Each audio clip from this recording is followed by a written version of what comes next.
Alright, quick. Who are the three greatest and most influential physicists who ever lived? Isaac Newton, Albert Einstein, and...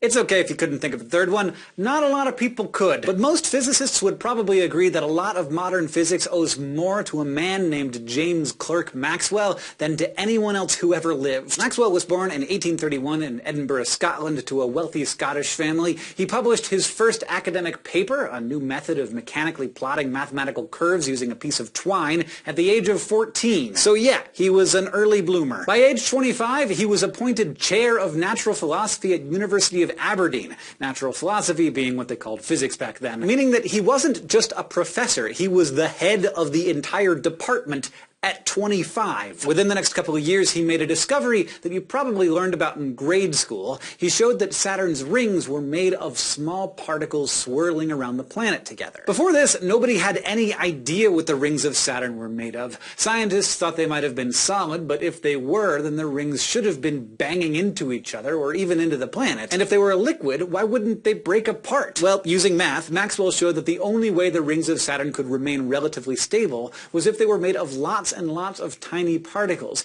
each one acting as an independent satellite orbiting the planet. All the tiny satellites in the same ring had to be moving in the same direction and at the same speed, or else they would crash into each other and the whole system would fly apart. Maxwell also predicted that the rings would spread apart gradually until they disappeared because of the effects of Saturn's gravity. And that is happening. But until then, we have rings. More than 100 years later, the Voyager probes would fly by Saturn and send back some pictures proving that he was totally right. In 1860, Maxwell was laid off when his college merged with another college and the other chair of natural philosophy got his job. Can you imagine being the guy who made James Clerk Maxwell redundant? That would be like if two karaoke teams merged together and Ariana Grande got bumped for me. After that, he took a professorship with King's College in London, where he made what scientists like Albert Einstein, Richard Feynman, and Max Planck considered the greatest discovery of the 20th century. He published a set of equations now known as Maxwell's equations, and proved that light, electricity, and magnetism all came from the same force, what we now call the electromagnetic force. This is still the greatest leap forward anyone has ever made in creating a grand unified theory of physics. These days, we know that electricity is what you get when electrons move from one place to another, and magnetism is what you get when electrons spin in the same direction. We also know that light is what you get when electrons move from a higher to a lower energy state.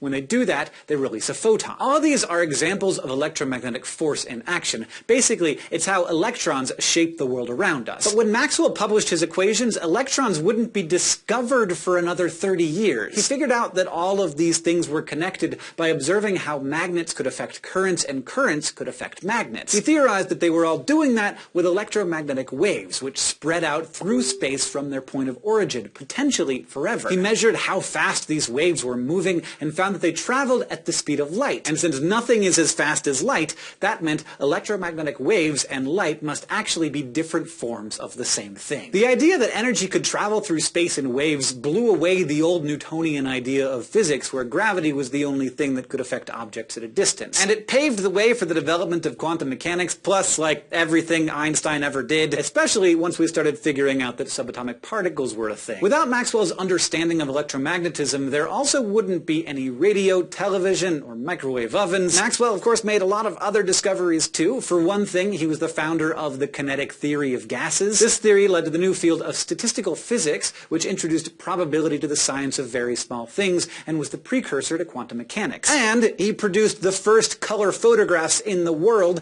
after he realized that the human eye only perceives three colors: red, blue, and green. He created red, blue, and green filtered images and layered them together to make a colored photo of a tartan ribbon. This trichromatic process was the forerunner to all modern color photography. Maxwell died of abdominal cancer in 1879 at the age of 48, but he'd already transformed the field of physics forever. So who knows, if he'd lived another 20 or 30 years, maybe we'd have floating cities and flying cars by now. Suscríbete y dale like si quieres. Suscríbete y dale like si quieres.